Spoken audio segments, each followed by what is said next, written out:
La gloria es una historia que se cuenta después. Los hombres que mueren en ella no la experimentan como gloria.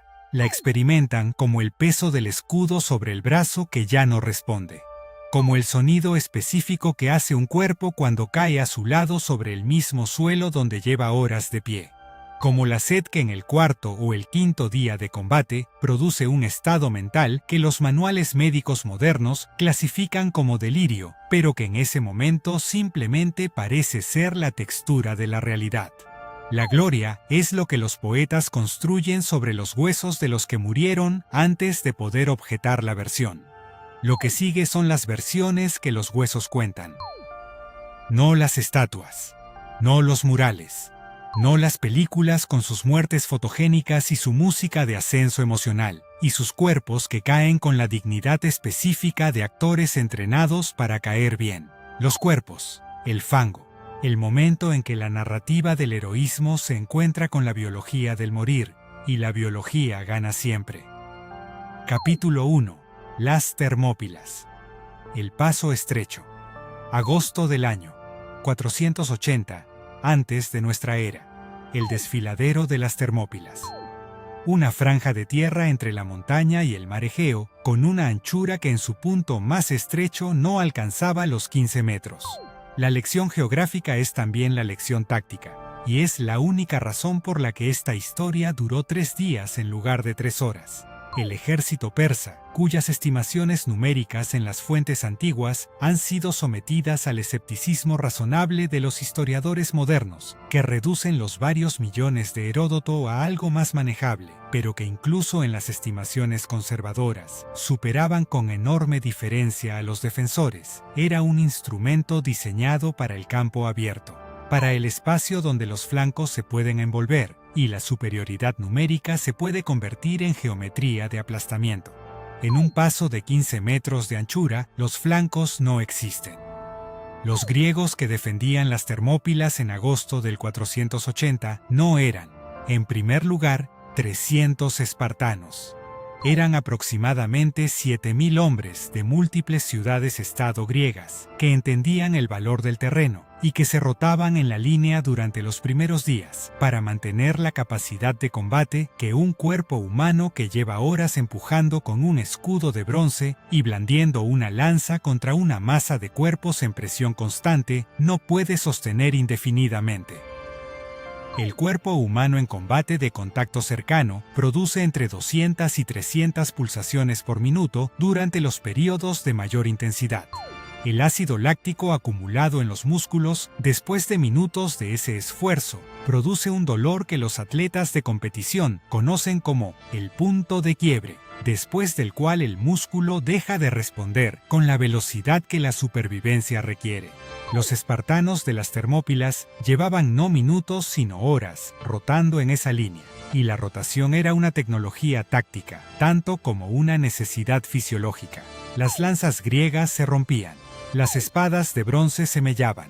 El bronce no mantiene el filo después del uso sostenido de la manera que el acero puede mantenerlo. Y en el tercer día de combate, los espartanos de Leónidas luchaban con herramientas que eran sombras degradadas de las que habían llevado al paso 3 días antes. En algún punto del segundo o el tercer día, un griego llamado Efialtes, cuyas motivaciones los historiadores discuten y cuyos descendientes en Esparta vivieron con la ignominia de su nombre durante generaciones, llevó a los persas a través de un camino de montaña que rodeaba el desfiladero. Cuando Leónidas supo que los flancos estaban perdidos, envió a la mayoría de los griegos aliados. Los que se quedaron, los espartanos y los tespios y los tebanos, que por razones diferentes no podían o no quisieron irse, sabían lo que significaba quedarse. La batalla final en las Termópilas no fue la carga heroica en cámara lenta que la cultura popular reconstruye. Fue el resultado inevitable de hombres en un espacio que se iba reduciendo mientras la presión persa llegaba desde 2 direcciones.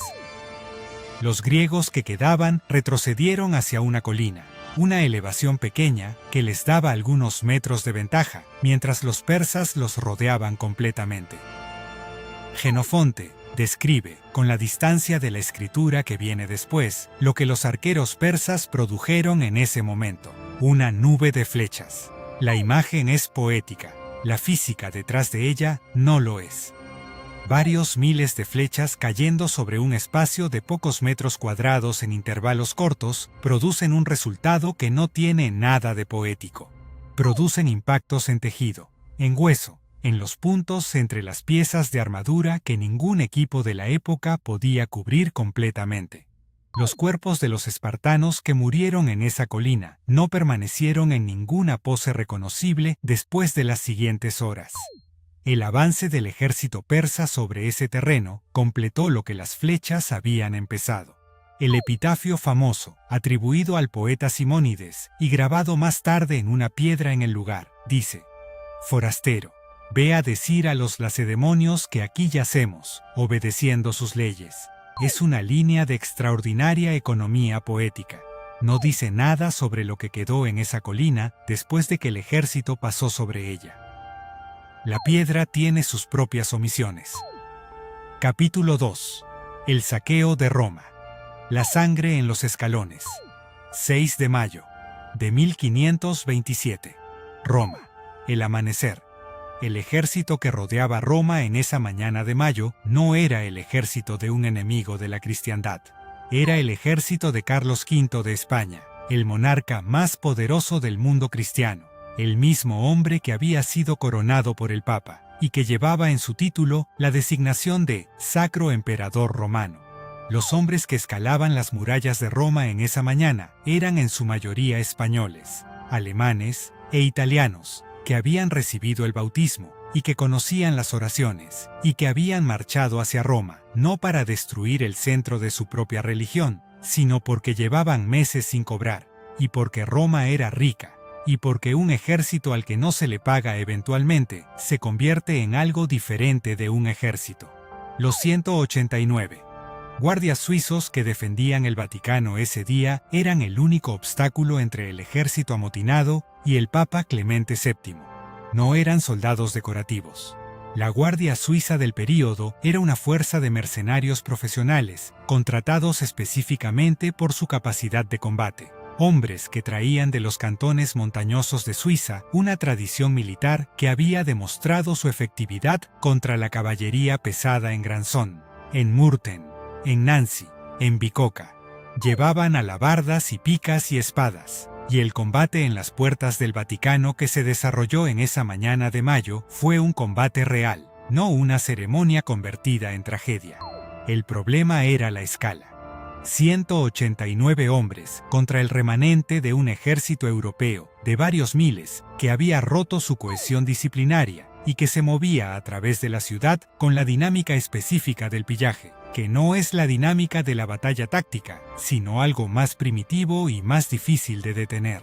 Los defensores de los escalones de la Basílica de San Pedro compraron tiempo con sus vidas en el sentido más literal de la transacción. Cada hombre que moría en esos escalones compró algunos minutos adicionales para el Papa en su carrera por el Paseto di Borgo. El Paseto es un corredor elevado, un túnel sobre los muros que conecta el Vaticano con el castillo de Sant'Angelo. Clemente VII llegó al castillo. Alcanzó la protección de sus muros, mientras los últimos guardias suizos morían en el suelo de mármol de la basílica que llevaba el nombre del primer papa. El suelo de mármol de San Pedro tiene una temperatura específica. El mármol es frío incluso en mayo, y las grandes superficies de piedra de una basílica permanecen frescas, mientras el exterior se calienta con la mañana. Los hombres que murieron en ese suelo ese día, con sus uniformes azules y amarillos manchados de rojo, sobre el mármol frío, dentro de la iglesia más sagrada de Occidente, bajo las bóvedas que Miguel Ángel estaba contribuyendo a diseñar en ese mismo periodo, no murieron en ninguna de las poses que la iconografía posterior les asignaría. Murieron sobre el mármol frío de una basílica convertida en matadero por hombres que rezaban en el mismo idioma que sus muertos. El Papa llegó al castillo. Sobrevivió. Fue eventualmente liberado mediante un pago. Carlos V expresó su horror por el saqueo que sus tropas habían ejecutado. La historia registra esta expresión de horror con la seriedad que corresponde a un monarca que profesa asombro por los actos de los hombres que no cobró. Los 147 guardias suizos que murieron en las escaleras de San Pedro están registrados en los archivos vaticanos. Sus nombres están en una lista. Capítulo 3. San Jacob an der Birs, el Jardín de Rosas. 26 de agosto de 1444. Las orillas del río Birs. Cerca de Basilea. El número es el que importa, y el número no está en disputa. Aproximadamente 1.500 soldados suizos contra aproximadamente 30.000 mercenarios del Delfín de Francia, la fuerza conocida como los Armagnacs, veteranos de las guerras francesas que se movían a través del continente, con la eficiencia específica de los hombres que han convertido la violencia en un oficio remunerado. La proporción es 20-1. Los suizos lo sabían. No necesitaban hacer la aritmética en voz alta para entender lo que significaba ese número en ese campo ese día. Lo que los registros históricos muestran, y que los historiadores modernos han intentado explicar con interpretaciones que van desde el fanatismo hasta la pragmática evaluación de que la retirada era también mortal, es que los suizos no huyeron. Avanzaron. El combate duró la mayor parte del día. Los registros contemporáneos describen una batalla que fue, por las horas que duró, una demostración de lo que la disciplina táctica suiza podía producir incluso en proporciones de extinción. La formación de picas sostenida contra la caballería. Los contraataques en los momentos en que la presión lo permitía. La retirada a posiciones defensivas, cuando la táctica lo requería, incluyendo, hacia el final del combate, el edificio de un hospital que se convirtió en el último perímetro de defensa, y que los supervivientes defendieron hasta que fue incendiado sobre ellos. Los que murieron en el incendio del hospital murieron de la manera específica en que se muere quemado vivo dentro de una estructura que se colapsa, que es una de las muertes más documentadamente horribles disponibles al cuerpo humano, y que no tiene ninguna dimensión poética por más que la distancia de los siglos y la retórica del sacrificio intenten construirle una. Lo que la historia recuerda de San Jacob an der Birs con más intensidad que los detalles del combate es el momento específico atribuido a su final. Un noble francés, identificado en algunas fuentes como Burkhard Munch, recorrió las ruinas del campo de batalla desde a caballo, con la visera del yelmo levantada, en el gesto específico de quien se permite la relajación de la seguridad, porque considera que lo que tiene delante ya no representa ninguna amenaza. Miró el campo cubierto de muertos y moribundos suizos y pronunció, según los cronistas, la frase que 6 siglos de historiografía han preservado. Contemplo un jardín de rosas. Es una frase de alguien que confunde la muerte con la estética. Lo que ocurrió a continuación no está verificado con la certeza de la documentación primaria, pero aparece en suficientes fuentes cronísticas del periodo como para pertenecer a la categoría de lo que la historia decide recordar, independientemente de la precisión factual. Un soldado suizo moribundo, escuchando o viendo al noble desde el suelo, encontró la energía o el objeto, o la combinación de ambos necesaria para golpear al noble en la cara con suficiente fuerza como para matarlo.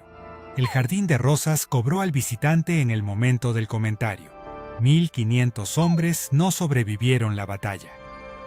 Sus muertos, sin embargo, produjeron bajas entre los Armagnacs, que los historiadores calculan en la proporción notable para una fuerza de extinción, entre 2 y 3.000 muertos en el lado vencedor. La batalla fue tan costosa para los Armagnacs que el Delfín de Francia negoció una paz con la Confederación Suiza, en lugar de continuar la campaña. 1.500 hombres muertos compraron una paz que 10.000 vivos no habrían podido garantizar. El noble francés que los llamó Jardín de Rosas fue la última persona que vio las rosas desde arriba.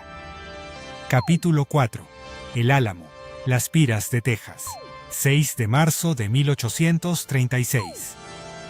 San Antonio de Béjar. Las 4:30 de la mañana. La imagen que la cultura popular construyó sobre el álamo es la de hombres que eligieron morir de pie, que trazaron una línea en la tierra y pidieron a quienes aceptaban morir que cruzaran hacia el lado del sacrificio, que enfrentaron el final con la compostura de actores en el final de la película que merecían protagonizar. El asalto final al Álamo comenzó en la oscuridad previa al amanecer del 6 de marzo, con un elemento que ninguna película ha representado con fidelidad completa: la sorpresa. Los defensores llevaban 13 días de asedio, 13 días de raciones reducidas, de sueño interrumpido, de la tensión sostenida de esperar un asalto cuyo momento no podían predecir con certeza, aunque podían anticipar con creciente certeza que vendría pronto. El agotamiento de 13 días de ese tipo de vigilia produce en el sistema nervioso humano un estado que los médicos militares modernos documentan como degradación cognitiva, reducción del tiempo de reacción y una alteración de la capacidad de evaluación táctica, que hace más probable exactamente el tipo de errores que cuestan vidas en los primeros segundos de un contacto. Santa Anna había ordenado silencio durante el avance. Las columnas de ataque se acercaron a las murallas del Álamo, en el silencio específico del esfuerzo disciplinado. La primera señal para los defensores fue el descubrimiento de que el asalto ya había comenzado. Los cañones del Álamo habían sido fundidos para defender un espacio más largo que el perímetro que los 180 y tantos defensores podían cubrir.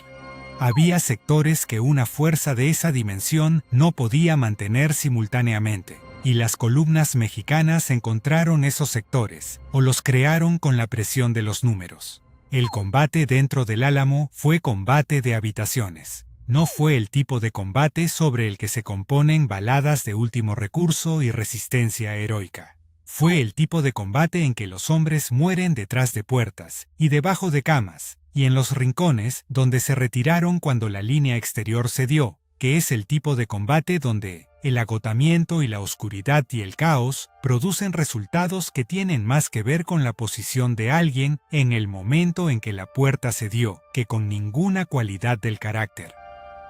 Jim Bowie estaba enfermo en una cama. Sus armas estaban a su lado. Murió en esa cama. Davy Crockett murió en algún punto del combate de ese día. Cómo murió específicamente es objeto de una controversia que la cultura popular resolvió en favor de la versión más cinematográfica disponible, pero que la historiografía ha abierto de nuevo con el testimonio de una fuente contemporánea, el diario del teniente José Enrique de la Peña, que describe la ejecución de varios supervivientes del asalto, entre los que identifica a alguien descrito con los rasgos de Crockett, ante Santa Anna. La versión menos glamorosa es también la versión para la que existe documentación contemporánea. Lo que ocurrió con los cuerpos no tiene versión glamorosa de ningún tipo. El ejército mexicano no enterró a los defensores del Álamo.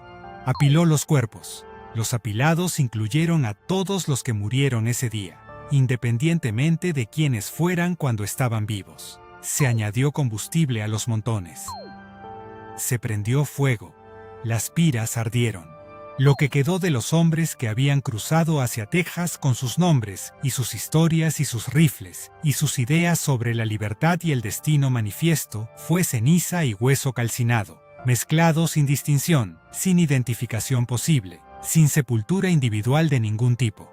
Davy Crockett, que había sido congresista de Tennessee y personaje folclórico en vida, fue quemado en una pira anónima en San Antonio, junto con los demás hombres, cuya muerte él había contribuido a dramatizar para la posteridad, sin poder prever que la posteridad le daría la versión cinematográfica mientras su cuerpo recibía el fuego. En el lugar donde estuvieron las piras hay ahora un monumento. Los huesos debajo son de todos y de nadie. Capítulo 5. Shiroyama, la última carga. 24 de septiembre de 1877. Shiroyama, Kyushu, Japón, el amanecer. Saigo Takamori había sido uno de los hombres más poderosos de Japón. Había sido uno de los principales artífices de la restauración Meiji, el proceso político y militar que había devuelto el poder efectivo al emperador después de siglos de gobierno del shogunato. Era un samurái, el hijo de una tradición guerrera que era simultáneamente una filosofía, un código de conducta y una identidad que se transmitía de generación en generación, como el eje sobre el que giraba la concepción de sí mismo de una clase entera de hombres japoneses. Y había visto con la claridad dolorosa de alguien que comprende exactamente lo que está mirando, lo que la restauración Meiji significaba para los samuráis. Significaba el final de los samuráis. El Japón de Meiji que la restauración estaba construyendo era un Japón de ejércitos modernos, de rifles y artillería, y telégrafos y conscripción universal que no requería que sus soldados fueran de ninguna clase particular o que hubieran estudiado ninguna filosofía marcial específica. Requería que supieran disparar, que obedecieran órdenes, que se movieran en las formaciones que la guerra industrial había determinado que eran las más eficientes para producir bajas en el enemigo. La rebelión que Saigo encabezó en 1877, conocida como la Rebelión Satsuma, fue la última guerra civil significativa de la era japonesa y la última vez que los samuráis actuaron como fuerza militar coherente. La montaña de Shiroyama era su último perímetro. La aritmética de Shiroyama era similar a la de San Jacob, una fuerza modernamente equipada de varios miles de soldados imperiales, rodeando a un grupo reducido, entre 200 y 500 hombres, dependiendo de la fuente, armados con la combinación de armas de fuego que habían podido conservar, y las armas tradicionales que eran la expresión física de su identidad. El ejército imperial tenía artillería, tenía ametralladoras Gatling, tenía los instrumentos de la industrialización de la muerte que el siglo XIX había producido con una eficiencia que ninguna tradición guerrera anterior había anticipado, porque ninguna tradición guerrera anterior había tenido que anticiparla. El asalto final comenzó en las horas previas al amanecer. Las crónicas del período y los registros militares posteriores describen la carga final de los samuráis en términos que los historiadores japoneses han debatido durante generaciones. La tensión entre la necesidad de registrar la realidad de lo que sucedió y el impulso cultural de preservar la dignidad de lo que esos hombres representaban. La realidad de lo que sucedió es que hombres con katanas y con el entrenamiento de una vida en la filosofía y la práctica del combate de espada se movieron a través del terreno de Shiroyama hacia posiciones que tenían ametralladoras. La ametralladora Gatling de la variante utilizada por el ejército imperial japonés en 1877 podía disparar entre 200 y 300 proyectiles por minuto. Un proyectil de ese tipo, que impacta en el torso de un hombre en movimiento, no produce el resultado de las heridas que generaciones de entrenamiento en el combate de espada podían haber enseñado a gestionar. Produce daño a órganos internos y a la columna y a los vasos sanguíneos mayores que mata al hombre antes de que llegue al alcance de su propia arma. Los samuráis que murieron en Shiroyama murieron antes de poder usar lo que habían pasado la vida aprendiendo a usar. El contraste tiene una dimensión específicamente moderna. No es solo el contraste entre espada y fusil, que es una diferencia de tecnología. Es el contraste entre una concepción del combate como encuentro individual, como acto de destreza y carácter, como momento en que el hombre y su capacidad se miden contra el hombre y su capacidad del otro, y la realidad industrial de la guerra moderna, donde el hombre individual desaparece dentro de los cálculos de sectores de fuego y ángulos de cobertura y tasas de fuego por minuto. Los samuráis de Shiroyama fueron eliminados por conscriptos, no por guerreros equivalentes cuya destreza superó la suya, por campesinos a los que se había dado un rifle y suficiente instrucción para operar el mecanismo. Saigo Takamori murió en Shiroyama. Las fuentes discuten si murió en la carga o si fue herido y se hizo el seppuku, el suicidio ritual, en el terreno, asistido por un compañero con una espada. La tradición japonesa ha preferido la segunda versión porque contiene la autonomía final, la decisión de morir en sus propios términos, que la primera versión no permite. La verdad del terreno de Shiroyama es que ambas versiones producen el mismo resultado. El último samurái murió en una colina en Kyushu en 1877, a distancia de ametralladoras. La era de los samuráis no terminó con un duelo. terminó con una ecuación de tasa de fuego. Lo que estas historias comparten no es la gloria, es la distancia entre lo que los supervivientes y los cronistas y los poetas y los directores de cine construyeron sobre el acontecimiento y lo que el acontecimiento realmente fue para los hombres que murieron en él. Los muertos no eligieron la versión que se contó de ellos. No pudieron.